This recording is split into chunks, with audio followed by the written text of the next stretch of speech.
하박국 3장 16절 보겠습니다. 16절 내가 들었으므로 내 창자가 흔들렸고 그 목소리로 말미암아 내 입술이 떨렸도다. 무리가 우리를 치러 올라오는 환난 날을 내가 기다림으로 썩이는 것이 내 뼈에 들어왔으며 내 몸은 내 처소에서 떨리는도다. 비록 무화과 나무가 무성하지 못하며 포도나무에 열매가 없으며 감람나무에 소출이 없으며 밭에 먹을 것이 없으며 우리의 양이 없으며 외양간에 소가 없을지라도 나는 여호와로 말미암아 즐거워하며 나의 구원의 하나님으로 말미암아 기뻐하리로다. 주 여호와는 나의 힘이시라. 나의 발을 사슴과 같게 하사 나를 나의 높은 곳으로 다니게 하시리로다. 이 노래는 지휘하는 사람을 위하여 내 수금에 맞춘 것이니라. 아멘. 상당히 유명한 구절이죠. 무화과나무가 무성하지 못하고 뭐 이런 노래도 있죠. 무화과나무 잎이 마르고 그런 노래도 있는데, 이제 과연 우리가 이렇게 농사하는 사람인데 열매가 없으면 우리가 이렇게 기뻐할 수 있을까요? 여호와로 말미암아 우리의 어떤 그 사업장에 전혀 손님이 오지 않고 고객이 없다.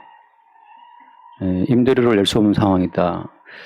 기뻐할 수 있겠습니까, 우리가? 그러니까 지금 이제 이 약간 철없는 사람들은 이 말씀을 읽고 막 같이 좋아할 수 있지만 실제 삶의 고통을 겪어본 사람들은 이러한 지경에서도 기뻐한다는 것이 이게 불가능하다는 사실을 우리가 알아야 됩니다.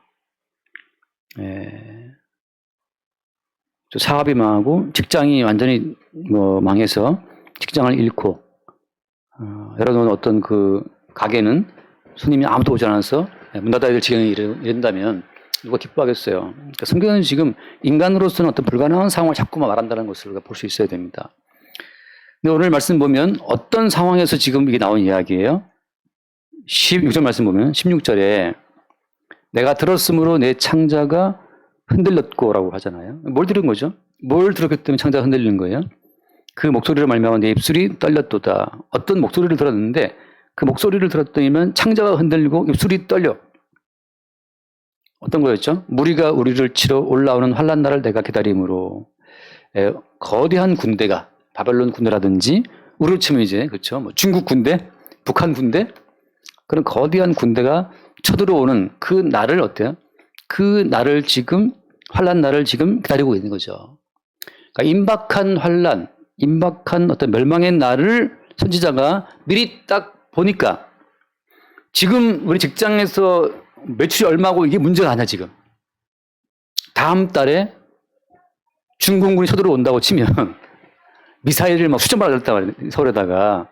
그 지경이 되면 지금 오늘 내 뭐 부동산 매출이 얼마다 그거 자체는 중요한 문제가 아니라는 거죠. 그렇잖아요. 우리가 뭐 다 나름 계획이 있겠지만 지금 선지자 하박국 같은 경우에는 이스라엘의 멸망, 임박한 진노의 심판 날짜를 지금 그 성신으로 말미암아 보고 있는 거잖아요. 그러니까 닥쳐올 심판과 환난 날을 미리 본 입장에서는 지금 현재 우리의 어떤 생업의 현장 그 터가 큰 문제가 아니라는 사실을 말해주고 있는 겁니다. 그러니까 이건 닥쳐온 확정된 종말의 그 지점에서만 비로소 우리 무화과나무, 포도나무, 감람열매 그 자체의 어떤 소출이 아무 의미 없다는 사실이 드러난다고 하는 거죠. 확정된 심판의 관점에서 우리의 삶을 보는 그 안목이 없다면 우리는 자연히 우리의 삶에 매일 수밖에 없죠. 매일 수밖에. 그래서 우리가 그렇잖아요. 신약과 구약의 차이가 어디 있죠? 구약과 신약을 나누는 그 차이점이 어디에 있어요? 지금 우리가 물리적인 시간상으로는 우리가 지금 구약이에요, 신약이에요? 신약이지만 물리적인 시간으로 신약 예수님의 십자가 사건을 알고 있다고 친다 하더라도 예수의 십자가의 사건이 개인적으로 닥쳐오지 않은 사람은 계속 지금 구약에 살고 있는 사람들이에요.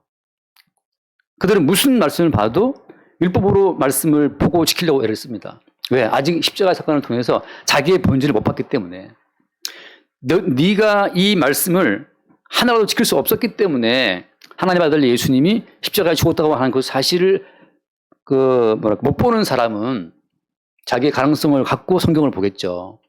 성경에서 뭐 하라 그러면 하지 않으려고 애를 쓸 것이고, 도대체 네 속에 이 모든 말씀을 지킬 만한 힘이 있냐 말이죠. 그런데 영적으로 어떤 구약세계에 속한 사람들은 지금 또 어때? 성경을 보면서 자기가 이 모든 말씀을 지켜 행하려고 애를 쓰게 됩니다. 그 사람은 아직 어때요? 영적으로는 지금 구약시대 사람이에요. 지금 오늘날 이스라엘 가보면 수없이 많은 사람이 있잖아요. 그 이스라엘 사람들. 여전히 그들은 어떻습니까? 여전히 그들은 오실 메시아를 기다리고 있어요. 이 말씀을 지키려고 애를 쓰면서. 엘리베이터를 안식일에 누르지 않으려고 자동으로 그냥 띵띵띵 서게 만들어 놓는단 말이에요. 베트남 갔는데 40층 호텔인데 40층 호텔 뭐 굉장히 시설 좋아요. 40층이고 그리고 뭐 5성급 호텔이라고 그러는데 너무너무 좋은데 호텔 운영하는 그 운영의 그 어떤 기법이랄까 그 자체 완전히 후진국이에요.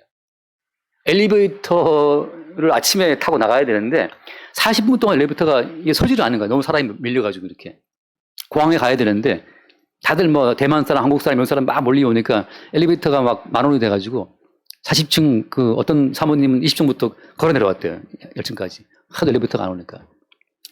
40분 동안 기다려도 엘리베이터 서지를 못하는 거지. 근데 거기서 보면 아무도 그 어떤 지배인을 우는 그렇게 엘리베이터 그 상황에 대처를 못하는 걸 보고 정말 좀 이 시스템이 엉망이라는 생각이 들더라고요. 그쯤 되면 지배인이 뛰어와야 되는데 지배인은 어디 본 적도 없고 무슨 제복 입은 베트남 그 여자만 서고 계속 이렇게 뭐 잠깐만요 한국말 하면서 이렇게 기다리는데 아무도 그 말 안 들어. 이 말은 왜 했냐? 그러니까 이스라엘 사람들 지금 또 안식일 지켜보겠다고 그 토요일마다 엘리베이터 1층마다 다 서도록 만들어놔가지고서 그냥 타면 다 서요 1층마다. 버튼 누르는 노동하지 않으려고. 버튼 누르지 않는 노동을 하지 않으려고 자동으로 다 엘리베이터 서게 만들어놨어요. 토요일만 되면. 자, 그렇게까지 안식일을 지키려고 애를 쓰는 사람들이지만 여전히 어떻습니까? 영적으로 볼 때는 구약에 속한 사람들이죠. 잠깐 말씀 한번 봅시다. 고린도후서 3장. 고린도후서 3장.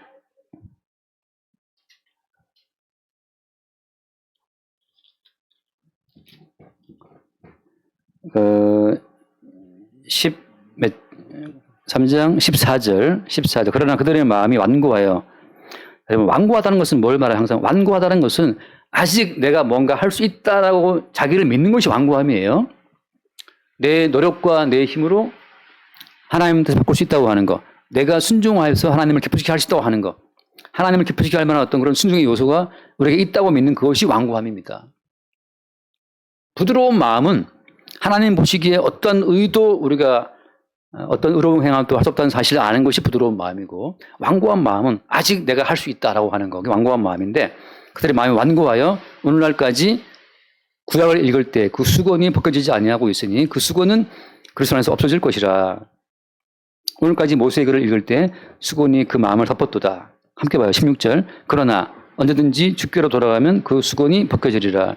그러니까 주께로 돌아가야만 벗겨진 수건인데, 십자가 못 박혀서 죽고 부활하신 그 예수 그리스도가 우리의 주로 돌아올 때, 나타날 때만 수건이 벗겨지는 거예요.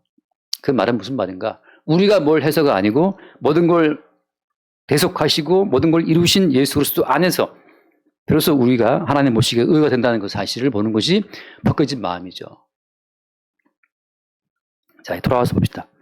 지금 고기 많이 먹어서 지금 다들 졸린 상황이기 때문에 십자가의 사건을 통해서 자기의 죽음을 확인받은 사람, 그 십자가의 사건이 항상 성령을 통해서 닥쳐온 사람에게만 어때요? 닥쳐온 사람에게만 현재 내 모든 삶 자체가 내 노력으로 이루어가야 될 삶이 아니라는 사실을 보게 되는 겁니다. 뭐가 나무를 키우든 포도를 키우든 그것은 어때요? 우리의 어떤 노력과 우리의 그 수고의 산물로서의 농장이 아니라는 거예요. 모든 것은 십자가에 죽으신 예수 그리스도의 은총으로 주어진 은총의 선물이라고 하는 거죠. 아니, 내가 노력을 많이 했는데 분명히 이렇게 말하는 분도 있잖아요. 근데 그 노력을 하게 된 그 노력 자체는 어디서 온 겁니까? 하나 목사님 한 분이 하도 많이 걸어가지고 족저근막이 많다나 그래서 지금 잘 못 걸어요. 걷는 걸 좋아하시는 분인데, 우리가 뭔가를 한다고 할 때 그 하는 힘과 에너지 자체는 어디서 온 겁니까? 우리의 마음이 완고해지면 내가 애쓰고 노력하면 내 생계 현장이 잘 될 거라고 하는 믿음이 있잖아요. 그게 완고한 마음이라고 하는 거죠. 누가 봐도 내가 지금 하고 있는데요, 주님. 네가 하고 있는 그 모든 노력이라는 것은 어디서 왔냐는 거죠.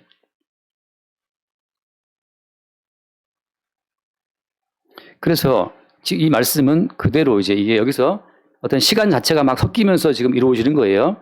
자, 환란 날이 다가온다. 내 뼈가 막 흔들리고 내 입술이 떨리고 있다. 그 환란을 봤을 때, 지금 내 모든 생계 현장은 사실 의미가 없다는 것을 보게 되고, 근데 언제 올지는 아직 몰라.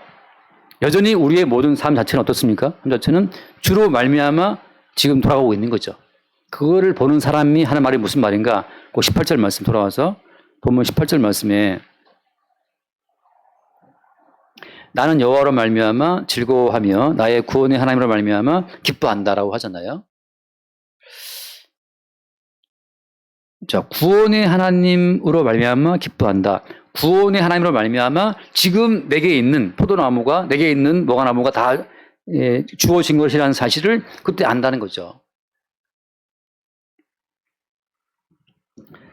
자, 주께서 우리를 끌어가실 때 구약 시대의 경우에는 현재 있는 걸 토대로 해서 계속 우리의 실패를 경험 가시는 거라면, 이런 구약이라는 것은 어때요? 구약 자체는 실패의 역사예요. 실패의 역사. 모세의 법을 준 이후부터 모세의 법을 완벽하게 지킨 이스라엘은 한 번도 없었어요. 늘 지키는가 싶다가 무너지죠. 구약은 실패의 역사예요. 왜? 실패를 통해서 장차 완벽하게 이루실 메시아를 바라보게 하는 관점이기 때문에. 그러니까 구약은 일단 실패를 통해서 장차 올 예수를 바라보는 입장이라면, 어떤 신약은 지금 시대는 예수님의 십자가의 사건 이후의 시대, 이게 신약 시대인데, 신약에 와서는 이미 완성된 예수 그리스도 안에서 그의 구원을 받고 보니까 이제 그의 구원 안에서 우리가 어떤 지경이길래 예수님께서 홀로 구원을 하셨는가를 보게 되는, 완전히 이루어짐 속에서 우리의 하자를 매일매일 보는 삶이에요. 자, 그렇기 때문에 어때요? 그렇기 때문에 신약 시대를 사는 성도라면, 영적으로 말미암아 사는 성도라면 자기에게 어떤 기대를 갖고 가질 수 있습니까? 없습니까? 가질 수가 없어요. 구약은 아직도 어때요? 계속 기대를 품고 또 실패하고 기대를 품고 실패하고 그 반복이에요. 다윗이 한번 성공했다가 또 와르르 무너지고, 솔로몬이 하다가 또 와르르 무너지고, 솔로몬이 일천번제를 들어서 지가 있다 떠들었는데 딱 무너져 버리죠. 여자들 만나갖고 천명 어쩌고 하면서. 구약은 되는가 싶은데 무너져요. 계속해서. 왜? 끝까지 이 모든 걸 이루실 예수를 바라보는 입장이기 때문에. 근데 또 신약은 모든 걸 다 무너뜨린 상태에서 모든 걸 이루신 예수 그리스도의 은총으로만 존재한다고 하는 새로운 어떤 삶의 토도를 우리 가운데 주고 있는 겁니다. 그게 차이점이에요. 그래서 신약시대에 예수님께서 구원하신 사람은 다 강도요, 세리요, 창녀처럼 무너진 자들만 주님이 구원해요. 구약시대의 사람들은 버팅기다가 무너졌을 때, 다윗처럼 바세바 사건이 있을 때 그때 다윗을 주님 용서하시는데, 신약에서는 아예 무너진 사람들을 구원하신다는 거죠.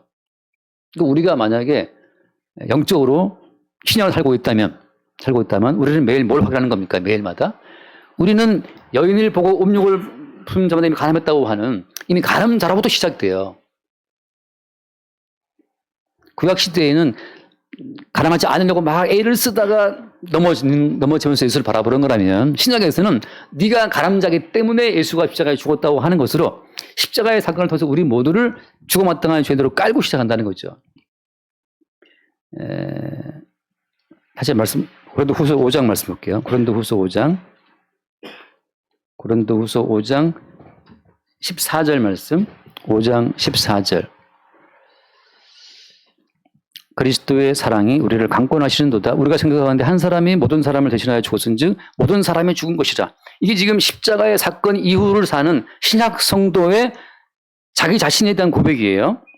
신약 시대라는 것은 언제라고요? 예수의 십자가의 사건 이후가 신약 시대입니다. 예수님이 십자가에 죽으신 것은 한 사람이 모든 사람을 대신하여 죽었으니 다 죽은 것이라는 것처럼, 십자가의 사건은 우리 모두가 죽었다는 것을 알게 해주는 사건이에요. 지금 내가 죽었는데 내 직장에 무슨 의미가 있습니까? 여러분의 몸이 되게 아파보세요. 너무 아프면 직장 못 나가잖아요. 맹장 와서 막 아프다 못 나가지. 너무 아프면 만사 다 귀찮고 너무 몸이 아프면 세상 자체는 있으나 마나 나한테 의미가 없어요. 내가 너무 아플 때는 자식도 필요 없고 다 필요 없어요. 이 몸 아파서 죽고 싶을 때는 너무 괴로울 때는 그 누구도 그 아픔을 대신할 수 없거든요.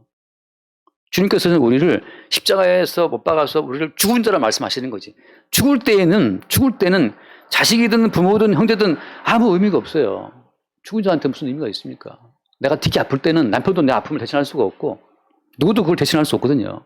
주님께서는 우리 모두를 이 산자의 땅에서 뚝 떼어서 넌 죽었어 라고 해서 죽음 속에 집어넣기 때문에 십자가의 사건이 몰려오는 그 순간 우리는 남편만 하고도 뚝 끊어지고 다 끊어져요. 자식도 끊어지고 오직 고독한 어떤 존재로서 긍휼을 베푸시는 주님만 바라보게 되는 상황에 들어가죠. 아직 뭐 예수 이름으로 자식을 축복한다. 그건 지금 살아있으니까 지금 설레발 치는 거고 주님이 우리를 딱 떼어서 십자가에 죽이는 그 순간은 다 필요 없습니다. 그래서 다윗을 누가 죽이려고 그래요? 다윗을 죽이라는 사람이 다윗의 아들 압살롬이잖아요. 십자가의 사건이 닥쳐오게 되면 주님이 그걸 끊으시는 거예요. 그러니까는 예컨대 다윗 같은 경우에 압살롬이 따라온단 말을 죽이려고 그럴 때 나를 위하여 부모와 처자와 형제를 버리는 자. 잠깐 마태복음 그 10장. 마태복음 몇 장이지 그게? 10장 한번 볼까요? 마태복음 10장. 그 오전에 준 말씀이 있을 것 같아요. 선생님. 마태복음 10장.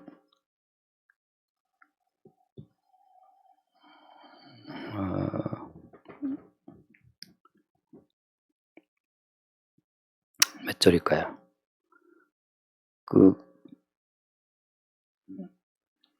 여러 군데가 있지만 눈에 안 들어와요. 37절? 네, 37절. 네, 봅시다. 37절. 아버지나 어머니를 나보다 더 사랑하는 자는 내게 합당하지 아니하고 아들이나 딸을 나보다 더 사랑하는 자도 내게 합당하지 아니하며. 자, 다윗의 경우에는 압살롬이 따라오는 그 상황을 통해서 비로소 이 말씀이 이루어지는 거예요. 그러니까 원치 않게 자식과 부모의 싸움 자체도 그리스도 예수 안에서는 그것이 의미가 있어요. 뭐 하는 의미가?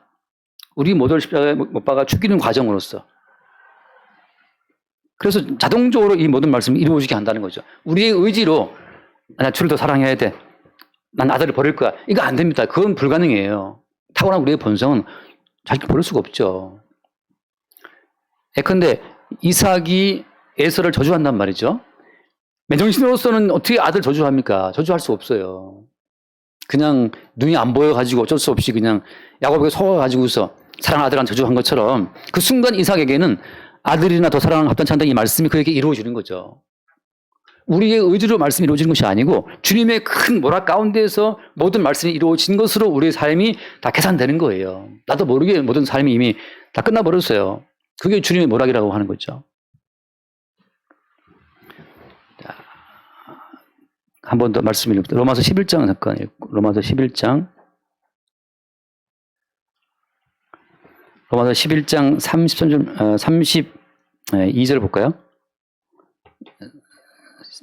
32절 하나님이 모든 사람을 순종하지 아니하는 가운데 가두어 두심은 모든 사람의 긍휼을 베풀려 하시노다. 이 모든 사람을 순종하지 아니하는 가운데 뭐라 했어요? 가두어 두심은 이게 뭐예요 이게? 이게 구약 성경의 어떤 결론이에요.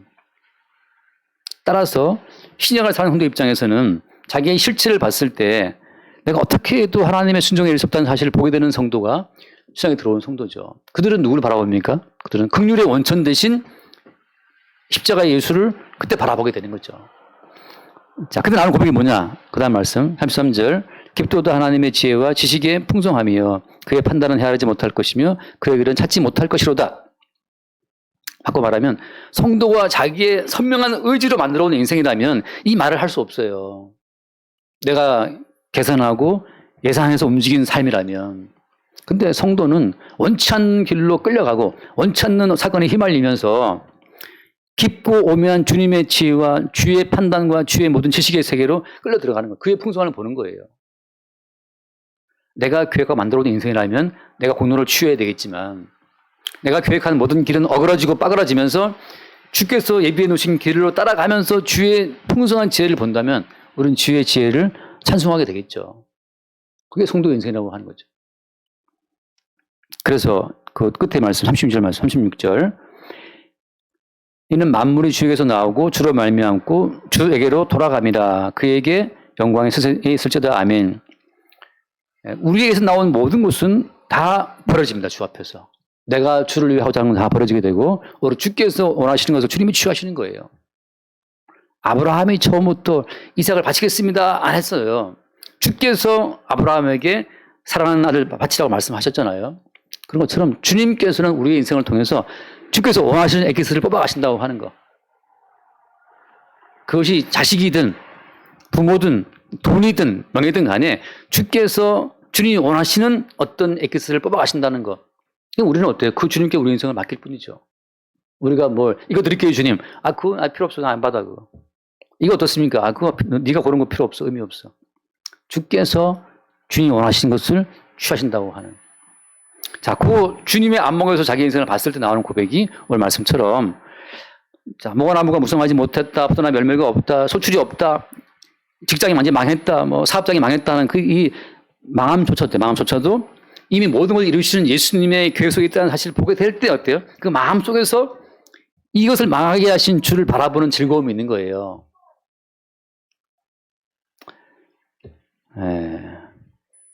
그때 오늘 돌아와서 그 뒤에 말씀 19절에 주 여호와는 나의 힘이시라 나의 발을 사슴과 같게 하사 나를 나의 높은 곳으로 다니게 하신다. 나를 나의 높은 곳 내가 아는 내 삶의 수준 말고 내가 미처 예상치 못했던 새로운 삶의 수준으로 주님이 나를 높이시는 거예요. 그것은 뭐냐?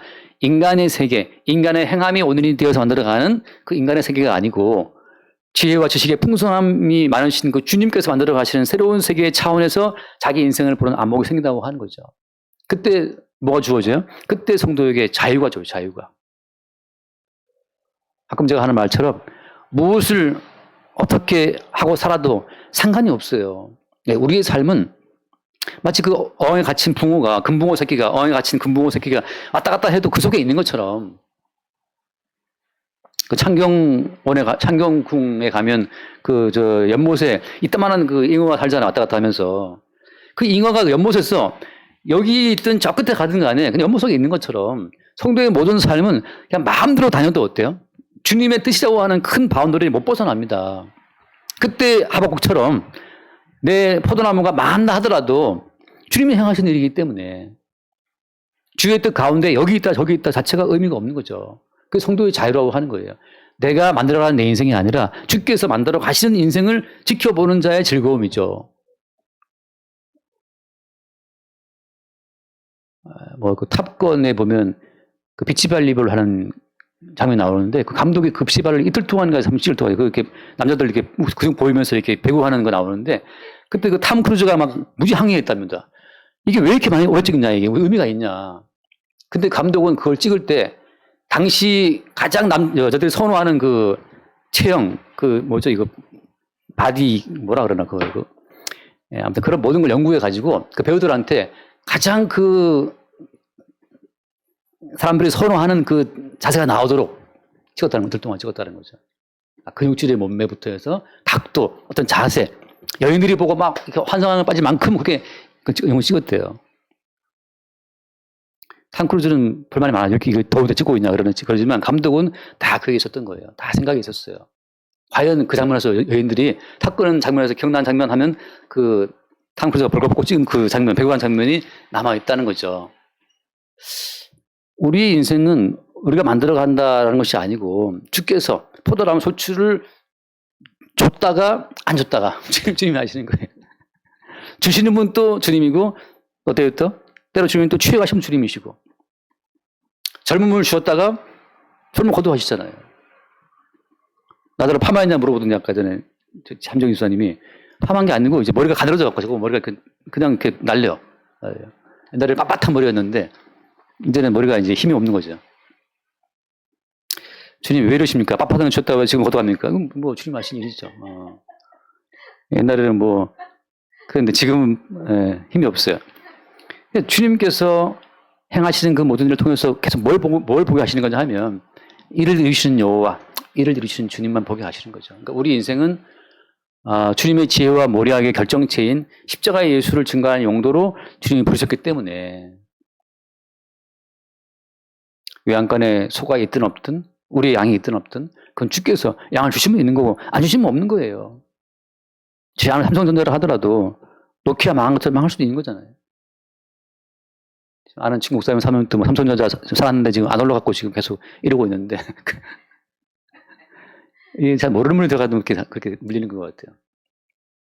그러나 주님이 하시는 그 모든 일은 지금 내일 모레 창자가 흔들리고 입술이 떨릴 정도의 환란이 오고 있다. 그건 이제 십자가의 사건이 닥쳐오게 되면 자기의 죽음을 보는 건데 자기의 죽음을 보게 된 사람은 이 매장에 무슨 의미가 있어요. 내가 오늘 죽는데. 자식이 무슨 의미가 있어요. 내가 오늘 죽는데. 몸이 되게 아파 보면 만사가 다 의미 없잖아요. 그런 것처럼 주께서는 우리를 십자가에 예수와 함께 죽는 그 사건으로 끌어감으로 말미암아서 내 인생은 이미 끝났고 십자가에 죽으신 예수의 그분의 어떤 이름으로 한다는 사실을 보게 되는 자들, 그들에게 주님이 구원의 기쁨과 자유를 주신다고 하는 거죠. 그게 성도의 자유예요. 이미 십자가에 죽고 나서 이제 죽은 자로 다니는 거죠. 죽은 자로. 이미 죽고 그리스도 예수의 딱지 붙이고 다닌다. 그리스도 예수의 이름으로 다니는 자들이 성도예요. 정춘화의 이름은 이 촌수로 다 띠버리고 그다가 이제 예수 어린 양의 이름만 붙여 다니는 것이 성도의 인생이라는 거죠. 그럴 때 나의 높은 곳에 다니게 하신다라는 말씀. 그 말씀이 이루어지는 겁니다. 우리 모든 삶이 이 자본주의 사회의 가치로부터 높이 올라가서 거기에서 좀 자유로운 삶. 매일 그것 때문에 주님 뭐 달라 뭐 달라가 아니고 주시는 분도 주님이고 또 주님이 거둬가시기도 하는 거니까 그 안에서 자유로움을 누릴 수 있는 그 담대함이 그러길 바랍니다. 기도하겠습니다. 하나님 아버지, 임박한 환난과 심판의 날을 성령 안에서 십자가의 사건으로 우리 가운데 이루시고 우리가 예수와 함께 이미 죽은 자임을 보게 하시고 죽은 자이기에 오직 예수의 이름으로만 모든 것을 소유하고 누리는 자로 살게 하시니 감사합니다. 인간적인 우리의 모든 이름을 날마다 지우시고 그리스도 예수의 이름으로 존재하는 삶 될 수 있도록 우리를 축복하여 주옵소서. 우리 주 예수님을 기도드립니다. 아멘.